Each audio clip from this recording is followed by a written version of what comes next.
Claude Siméli, bonjour. Vous êtes donc responsable de la mission d'incubation à la DNE, donc autrement dit Numérilab. C'est ça. On va parler de Learning Analytics.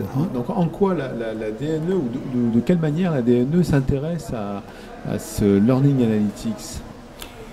Bien, écoutez, déjà elle s'y intéresse parce que finalement les apprentissages et la façon dont on peut travailler sur les apprentissages à l'aide du numérique, c'est un sujet qui intéresse très fortement la DNE.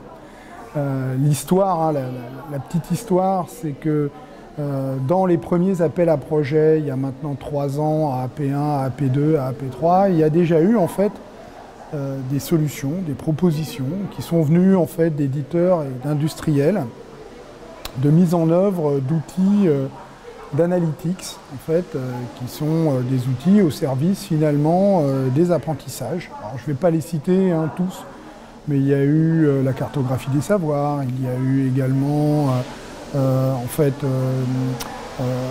d'autres propositions qui sont venues par des sociétés et qui sont souvent associées d'ailleurs à des éditeurs. Par ailleurs, il y a aussi la question aujourd'hui de l'analyse des données et des traces qui se fait et de leur exploitation. Donc nous nous posons plusieurs questions.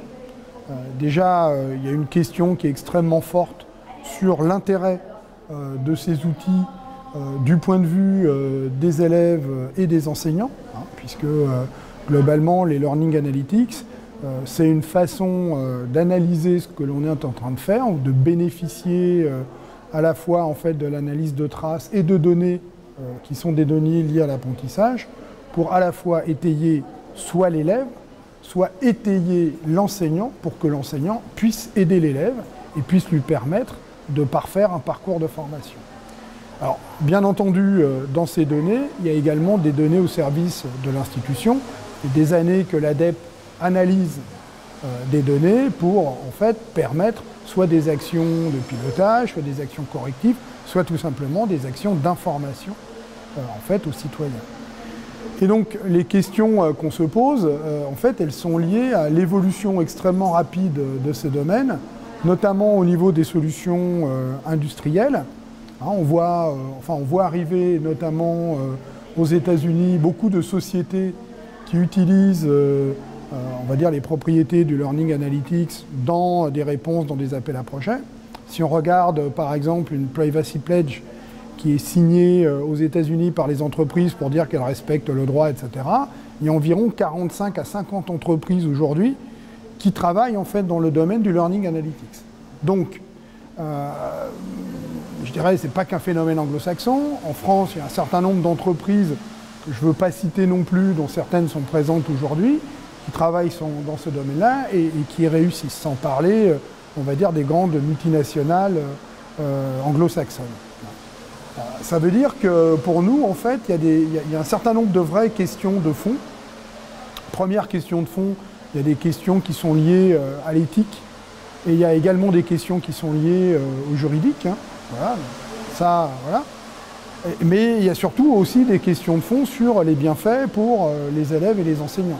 C'est-à-dire en quoi finalement ça permet d'améliorer ou de faire évoluer les situations d'apprentissage, de mieux faire réussir les élèves, et in fine d'aider les enseignants à mieux faire réussir les élèves. Parce que la question, on se la pose dans ce sens-là.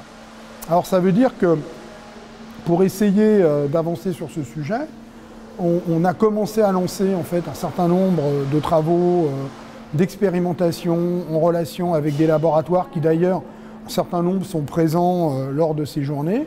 Alors, je ne vais pas les citer tous parce que je ne veux pas en oublier, voilà. Et en fait, on a commencé à mettre en place les situations qui sont les situations expérimentales. Et on n'a pas encore de résultats, bien sûr, mais on regarde en fait tous les aspects que je viens d'évoquer, c'est-à-dire les aspects aussi bien juridiques que éthiques, que pédagogiques, que d'intérêt en fait pour les enseignants, que d'éventuelles en fait des multiplications.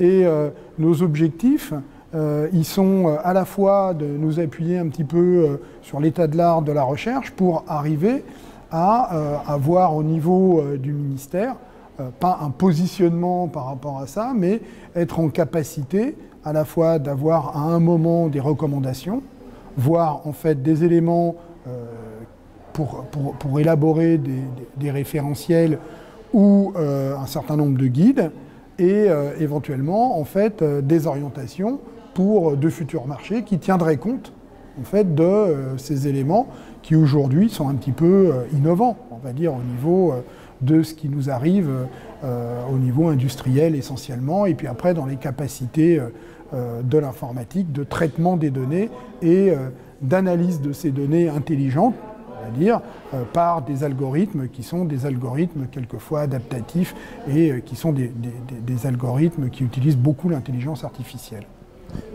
On voit quand même qu'on est au balbutiement de cette matière, quelque part. Est-ce que ça va donner lieu peut-être à des appels à projets lancés par la DNE pour justement aider les laboratoires à élaborer des stratégies ?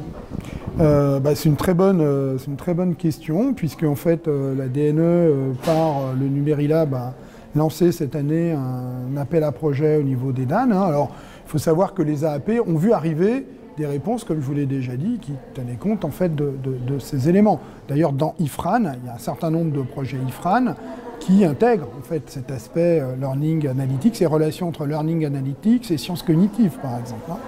Mais nous-mêmes, effectivement, avons commencé à lancer un appel à projet et on a un comité d'orientation un petit peu pour choisir les grands thèmes scientifiques. Il y en a 9 qui sont des thèmes scientifiques d'appui, et le learning analytics est un des thèmes.